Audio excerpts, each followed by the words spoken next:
Hello बच्चों, आइए प्रश्न को देखते हैं। प्रश्न दिया गया में एक सरल रेखा बिंदु 2 से होकर जाता है और सरल रेखा 3x प्लस में y बराबर 3 के लंबवत है।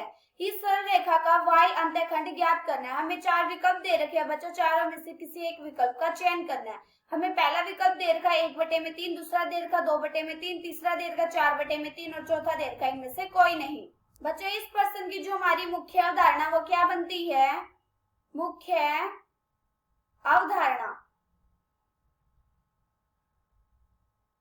सरल रेखा का अंतःखंड रूप क्या होता है बच्चों? सरल रेखा का अंतःखंड रूप होता है x/a प्लस में y/b बराबर होता है 1 के। इसमें जो हमारा x होता है बच्चों, ये हमारा x/में ये हमारा क्या है? x अक्ष पर काटा गया अंतःखंड होता है और y/b क्या है? y अक्ष पर काटा गया अंतःखंड होता है। अब ये देखो बच्चों, हमें क्या दे रखा है प्रश्न में? हमें बोला है कि एक बिंदु है, इस बिंदु के निर्देशांक हमें दे रखे हैं 2 और 2 और एक सरल रेखा है। इस सरल रेखा के निर्देशांक हमें दे रखा 3x प्लस में y बराबर 3। जब इस बिंदु से इस रेखा पर लंब डाला जाता है तब ये बिंदु इस रेखा के लंबवत कब होगा? हम जानते हैं बच्चों, लंबवत में क्या होता है? एक रेखा की पणवता गुणा में दूसरी रेखा की पणवता बराबर होती है -1 के। तो हम क्या करेंगे? इस रेखा की पणवता मान लेते हैं m1 और इस रेखा की पणवता मान लेते हैं m2।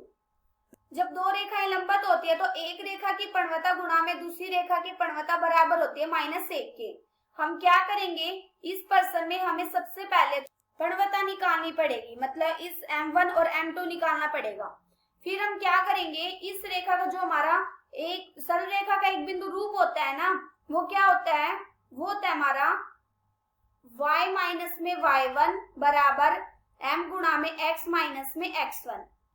फिर हम क्या करेंगे? जो सरल रेखा ये बिंदु दे रखे हैं ना, इससे हम सरल रेखा बना देंगे और क्या करेंगे? अभी देखो जो हमारा ये समीकरण दे रखा है ना हमें सरल रेखा का, इससे हम m2 ज्ञात कर देंगे और फिर इस सूत्र में लगा देंगे तो हमारा m1 का मान ज्ञात हो जाएगा और हमें बिंदु ज्ञात है। फिर इस सूत्र में लगाने पर हमें क्या ज्ञात हो जाएगा? सरल रेखा का समीकरण ज्ञात हो जाएगा। इसके बाद हम आराम से अंतःखंड रूप y अंतःखंड रूप ज्ञात कर सकते हैं। सबसे पहले हम m2 निकालेंगे। तो अब ये देखो, हमें सरल रेखा क्या दे रखी है? हमें समीकरण दे रखा है 3x प्लस में y माइनस में 3 बराबर 0। हम क्या करेंगे? इस समीकरण की तुलना हम जो हमारा सरल रेखा का मानक समीकरण होता है ना उससे कर देंगे। क्या होता है वो होता है y बराबर mx प्लस में c। हम क्या करेंगे? पहले इसको ऐसे बना लेते हैं, हम y का मान निकाल लेते हैं। तो यहाँ से कितना आ जाएगा? y बराबर -3x प्लस के 3। हम क्या करेंगे? इस समीकरण की तुलना हम इस समीकरण के साथ कर देंगे। तो यहाँ से हमारा m2 बराबर कितना आ जाएगा? m2 बराबर आ जाएगा -3 और c बराबर क्या आ जाएगा? 3। अब ये देखो, हम क्या करेंगे? m2 का मान यहाँ पे लगा देंगे, इसका रख देते हैं हम स्टार नाम। जब हम स्टार में लगाएंगे तो यहाँ से हमारा m1 का मान भी ज्ञात हो जाएगा। यहाँ से आ जाएगा m1 गुणा में m2 का मान कितना निकला हमारा? -3 बराबर -1। यहाँ से हमारा m1 बराबर क्या आ गया? -1 बटे में -3, माइनस से माइनस कट जाएगा। m1 बराबर कितना आ गया? 1 बटे में 3। अभी देखो हमारा m1 का मान निकल गया। अब हम क्या करेंगे? इस उत्तर में हम m1 का मान लगा देंगे और जो हमें बिंदु दे रखा है वो बिंदु लगा देंगे। तो यहाँ से कितना आ जाएगा? यहाँ से आ जाएगा y माइनस में y1। बिंदु हमारा क्या दे रखा है? हमें बिंदु हमें दे रखा है 2 और 2 और हमारा m1 का मान क्या आ गया? 1 बटे में 3।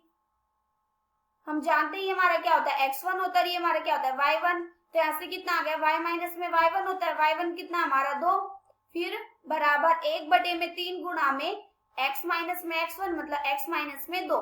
यहाँ से कितना आ गया? यहाँ से आ गया 3y माइनस के 6 बराबर x माइनस में 2, x माइनस में 2।